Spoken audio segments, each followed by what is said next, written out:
அன்பர்களே, நாம் இன்றைக்கு வீடியோ தொகுப்பில் எதை பற்றி பார்க்க போகிறோம்னு சொன்னால், நம்மக்கிட்ட ஒரு நபர் ஒரு சில குறிப்பிட்ட உபாசனை முறைகளை மொத்தமாக வாங்கியிருந்தாங்க. அதை பற்றி தான் இந்த வீடியோ தொகுப்பில் நாம் பார்க்க போகிறோம். வீடியோக்குள்ளே போகிறதுக்கு முன்னாடி நீங்கள் நம்முடைய காளி மாந்திரிகம் யூடியூப் சேனலை மறக்காமல் சப்ஸ்கிரைப் பண்ணிக்கோங்க. அதாவது அவங்க கேட்டிருந்த உபாசனை முறைகளுக்கு உண்டான எந்திரங்கள், அதை எப்படி உபாசனை செய்யணும், அதற்குண்டான பூஜை முறைகள் என்னென்ன, எத்தனை நாள் பூஜை பண்ணணும், எப்படியெல்லாம் பூஜை பண்ணணும் அப்படிங்கிற அனைத்து விதமான விஷயங்களுமே நம்ம கைப்பட எந்திரம் முதற்கொண்டு எல்லாமே நம்ம எழுதி கொடுத்துருந்தோம். அவங்க என்னென்ன கேட்டிருந்தாங்க, அதனுடைய பலன் என்ன, அதை பற்றி தான் இந்த வீடியோ தொகுப்பில் நம்ம பார்க்க போகிறோம். முதல்ல அவங்க கேட்டிருந்த விஷயம் என்ன அப்படின்னா, நீங்கள் மாந்திரிகத்தில் ஆவிகளை, அதாவது பேய் பிசாசுன்னு சொல்லுவோம் இல்லையா, இறந்தவர்களுடைய ஆன்மாக்களை அழைக்கக்கூடிய, அதாவது வரவழைக்கக்கூடிய எந்திரம் கேட்டிருந்தாங்க. அதை காளிமாமனுடைய சுவடியிலிருந்து நம்ம அதற்கு உண்டான பூஜை முறைப்படி எழுதி கொடுக்குறோம். சரிங்களா? ஆமாம். அதனால் என்ன பலன் அப்படின்னா, அந்த எந்திரத்தை வச்சு நம்ம அதற்குண்டான மந்திரத்தை சொல்லி படையல் முறைகள்லாம் வச்சு நம்ம மந்திர பிரயோகம் பண்ணும்போது அங்கே இருக்கக்கூடிய அனைத்து ஆன்மாக்களும் அதற்கு வசியமாகி வரும். அந்த வசியமாகி வருவதோடு மட்டும் இல்லாமல் ஒரு சித்து வேலைகள் காட்டுவாங்க இல்லையா. சில பேர் யட்சிணிகளை வச்சு சித்து வேலை காட்டுவாங்க, சில பேர் தெய்வத்தை வச்சு காட்டுவாங்க. ஆன்மாக்களை வச்சுமே சித்து வேலை காட்ட முடியும். சரிங்களா? நம்ம என்ன பொருள் சொல்கிறோமோ அதை எடுத்து கொண்டு நம்ம கையில் கொடுக்கும். சரிங்களா? முக்கியமாக அதிகமாக இதை எதற்காக பயன்படுத்துவாங்க அப்படின்னா, வெறுங்கையில் ஐவகை புஷ்பங்களை, நறுமணமான ஐவகை பூக்களை கொண்டாந்து கொடுக்கும். நீங்கள் உபாசனை பண்ணி அது சித்தியாச்சு அப்படின்னா, உங்களுடைய கைகளில் மிகவும் நறுமணமான ஐவகை, அதாவது 5 வகையான நிறத்தில் இருக்கக்கூடிய பூக்களை கொண்டாந்து உங்கள் கையில் கொடுக்கும். அது மட்டும் இல்லாமல் நீங்கள் வேறு ஏதாவது ஒரு பொருட்களை நீங்கள் எடுத்துகிட்டு வர சொன்னீங்க அப்படின்னாலும் அந்த பொருள்களையும் அது கொண்டு கொடுக்கும். இதெல்லாம் கொடுக்குறது யார் அப்படின்னா, துஷ்ட ஆன்மாக்கள், அதாவது இறந்தவர்களுடைய ஆவிகள் தான். பேய் பிசாசுன்னு சொல்கிறோம் இல்லையா, அந்த விஷயங்கள் தான் இந்த எந்திரத்தை வச்சு நீங்கள் பூஜை மந்திர பிரயோகம் பண்ணி வழிபாடு பண்ணும்போது துஷ்ட ஆன்மாக்கள் உங்களுக்கு வசியமாகி நீங்கள் சொல்கிற வேலைகளை செஞ்சு கொடுக்கும். சரிங்களா? இதற்குண்டான எந்திரமும் பூஜை முறையும் நம்ம கொடுக்குறோம். இன்னொன்று என்ன, அதுக்கடுத்து நம்ம என்ன கொடுக்குறோம் அப்படின்னா, ஆவிகளை ஏவலுக்காக தன்வசப்படுத்தக்கூடிய எந்திரமும் நம்ம கொடுக்குறோம். ஏவலுக்காக அப்படின்னா, ஃபஸ்ட்டு நம்ம பார்த்தது சித்து வேலைகள் காட்டுறதுக்காக. இரண்டாவது நம்ம பார்க்கக்கூடியது ஏவலுக்காக. நீங்கள் மாந்திரிகத்தில் தெய்வங்களை வச்சு ஏவல் பண்ணுவாங்க, சில பேர் குடிச்சாத்தான், யட்சினி, இந்த விஷயங்களை வச்சு ஏவல் பண்ணுவாங்க. இது என்ன அப்படின்னா, ரொம்ப சக்தி வாய்ந்த, ஏன்னா ஆன்மாக்கள்லையும் ரொம்ப சக்தி வாய்ந்த பிரேத ஆத்மாக்கள்லாம் இருக்கும் இல்லையா, அந்த ஆத்மாக்களை ஏவலுக்காக தன் வசப்படுத்தக்கூடிய எந்திரம் இதுவும் நாம் கொடுக்குறோம். இதை பயன்படுத்தும் போது என்ன ஆகும் அப்படின்னா, ரொம்ப அது சக்தி வாய்ந்த துஷ்ட ஆன்மாக்கள் நம் வசமாகி நம்ம என்ன மாந்திரிக வேலைகள் செய்ய சொல்கிறோமோ அந்த விஷயத்தை செஞ்சு கொடுக்கும். இதுக்கு அந்த ஒவ்வொரு வேலைக்கும் தகுந்த மாதிரி நம்ம பலி கொடுக்குற மாதிரி இருக்கும். இதற்கு உண்டான எந்திர முறையும் பூஜை முறையும் நம்ம கொடுக்குறோம். அதற்கடுத்து நம்ம மூணாவதாக என்ன கொடுக்க போகிறோம் அப்படின்னா, ஒரு அந்த காளியுடைய பெயர் சொல்லக்கூடாது, அந்த காளியுடைய உபாசனைக்குண்டான எந்திரம் மந்திர முறையும் நம்ம அவங்களுக்கு கொடுக்குறோம். இது ஒரு உபாசனை முறை. இது மயான சம்மந்தப்பட்ட ஒரு காளி. சரிங்களா? நம்ம காளி, ஏன்னா ஒருத்தவங்க உபாசனை எடுக்கும்போது அதை வெளிப்படையாக பேர் சொல்கிறது நல்ல விஷயம் இல்லை. அதனால் அதை என்ன காளின்னு சொல்ல விரும்பலை, பொதுவாக ஒரு காளி. சரிங்களா? அதற்கு உண்டான எந்திரமும் பூஜை முறையும் நம்ம கைப்படவே எழுதி கொடுக்குறோம். அதற்கு அடுத்தபடியாக நான்காவதாக நம்ம என்ன கொடுக்குறோம் அப்படின்னா, ஏவல் பூத வசீகரம். சரிங்களா? இது பழைய ஆளுகளுக்கு தெரியும், இப்போ உள்ள ஆளுகளுக்கெல்லாம் தெரிஞ்சிருக்கான வாய்ப்புகள் ரொம்ப குறைவு. சரிங்களா? நீங்கள் ஏவல்களில் ஏவல்களுக்குன்னே உரிய ஒரு விஷயம் என்ன அப்படின்னா பூதத்தை வச்சு ஏவல் பண்ணுறது. சரிங்களா? இந்த உபாசனை முறை வந்து இப்போ வந்து நிறைய கிடையாது. இது நம்ம காளிமாமனுடைய சுவடிகளில் உண்டு.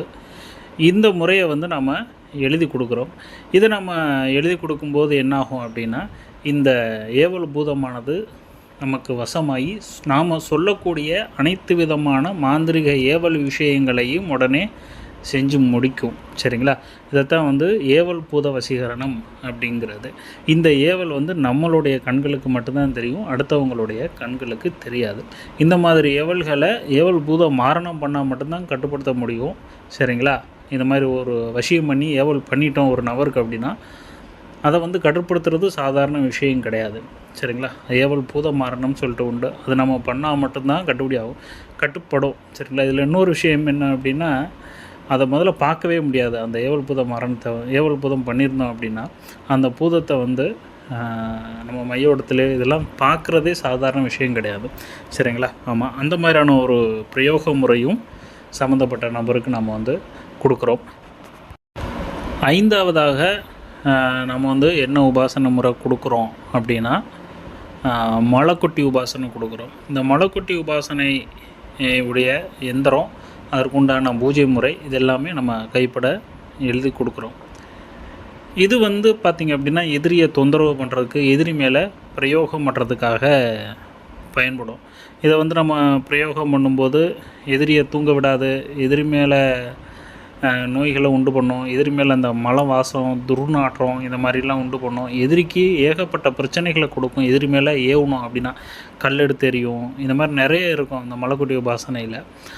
மலைக்குட்டினா இது ஒரு வகை குடிச்சாத்தான்னு சொல்கிறோம்லே, கேள்விப்பட்டிருப்பீங்க. அந்த குடிச்சாத்தானில் இந்த மலைக்குட்டி அப்படின்னு சொல்லிட்டு ஒன்று உண்டு. சரிங்களா? அந்த உபாசனை முறை இது வந்து ஏவலுக்காக பயன்படுத்தக்கூடியது தான்.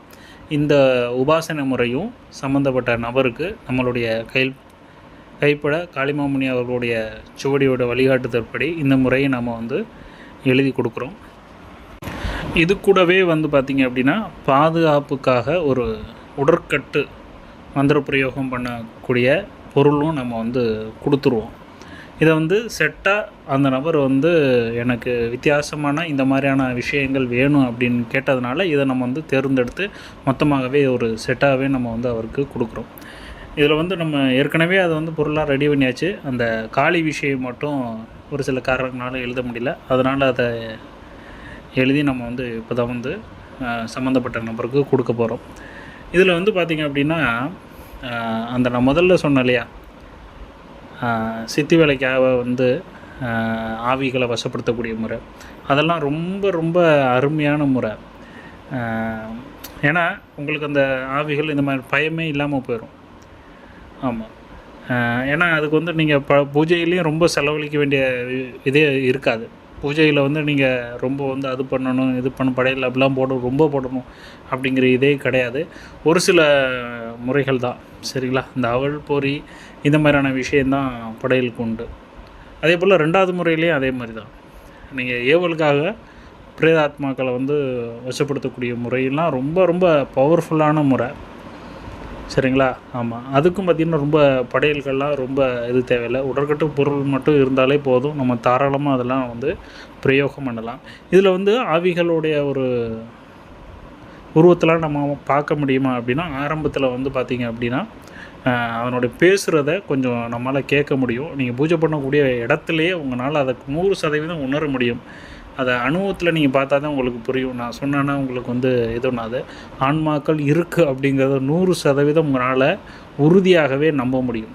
ஆன்மா மேலே நம்பிக்கை இல்லாதவங்க கூட இதை வந்து பிரயோகம் பண்ணாங்க அப்படின்னா இதை முடியும். ஏன்னா பூஜை நடக்க ஆன்மாக்களோட இதை வந்து உங்களால் உணர முடியும். அதுக்கடுத்து அதனுடைய மைல்டாக பேசுகிறத கேட்க முடியும். இதுக்கு வந்து ஆன்மா வந்து பார்க்க முடியுமா அப்படின்னா அதற்கு ஒரு பொருள் வேணும். அது இருந்ததுன்னா கண்டிப்பாக பார்க்கலாம். சரிங்களா? அது இருந்ததுன்னா பார்க்கலாம். அது இல்லாத பட்சத்தில் ஆன்மாக்களை உணரவும் அதனுடைய குரலை கேட்கவும் மட்டும்தான் உங்களால் முடியும். சரிங்களா? மற்றபடி நீங்கள் வெறும் கையை நீட்டி நீங்கள் ஆன்மாக்களை நினச்சி வெறும் கையை நீட்டினாலே அந்த பூக்கள் 5 வகை பூக்கள் வந்து உங்கள் கைக்கு வந்துடும். நிறைய பேர் இதை வச்சு சாமிக்கு பூஜையே பண்ணுவாங்க, சித்தி வேலை காட்டி பூஜை பண்ணுவாங்க. ஒரு சில பேர் பார்த்துருக்கலாம். சரிங்களா? ஏன்னா நம்ம அப்பையில் குரு கூட இருக்கும்போதெல்லாம் ஒரு சில பேர் இதை பண்ணுவாங்க. சரிங்களா? இது முழுக்க முழுக்க ஆவிகளை வச்சு தான். இது வந்து மற்றபடி தெய்வங்களை வச்சுமே இது பண்ண முடியும், பூக்களை வர வைக்க முடியும். சில பேர் வந்து நினைப்பாங்க, தெய்வ உபாசனை எடுக்கிறது நல்லதா, இல்லை இது மாதிரி ஆன்மாக்களை வசியம் பண்ணுறது நல்லதா அப்படின்னு. இதில் வந்து ஒரு குழப்பமே இல்லை, தேவையே கிடையாது. சரிங்களா? ஆன்மாக்கள் வந்து கெட்டது அப்படிலாம் கிடையவே கிடையாது. அதே போல் தெய்வங்களும் நல்லது அப்படிலாம் கிடையாது. நாம் பயன்படுத்துகிறத பொறுத்தா இருக்குது. ஏன்னா தெய்வங்களை வச்சு துஷ்ட மாந்திரிகம் பண்ணுறவங்களும் இருக்காங்க. அதே போல் ஆவிகளை வச்சு, துஷ்ட ஆவிகளை வச்சு நல்ல விஷயம் பண்ணுறவங்களும் இருக்காங்க. இப்போ உங்கள் கையில் ஒரு ஆயுதம் இருக்குது அப்படின்னா, அதை நல்ல விஷயத்துக்கு பயன்படுத்துகிறதும் கெட்ட விஷயத்துக்கு பயன்படுத்துகிறதும் உங்களுடைய மனநிலையை பொறுத்து தான். அதே மாதிரி தான் நீங்கள் தெய்வத்தை இது பண்ணும்போது என்ன மாதிரியான ஒரு விஷயம் இருக்குமோ, அதே போல் தான் வந்து இறந்தவர்களுடைய ஆன்மாக்களை தன்வசப்படுத்தும் போதும் அதே இது தான் இருக்கும். சரிங்களா? பெருசாக வித்தியாசமெல்லாம் இருக்காது. ஏன்னா இடம் இந்த மாதிரியான விஷயங்கள் மாறுபடும்.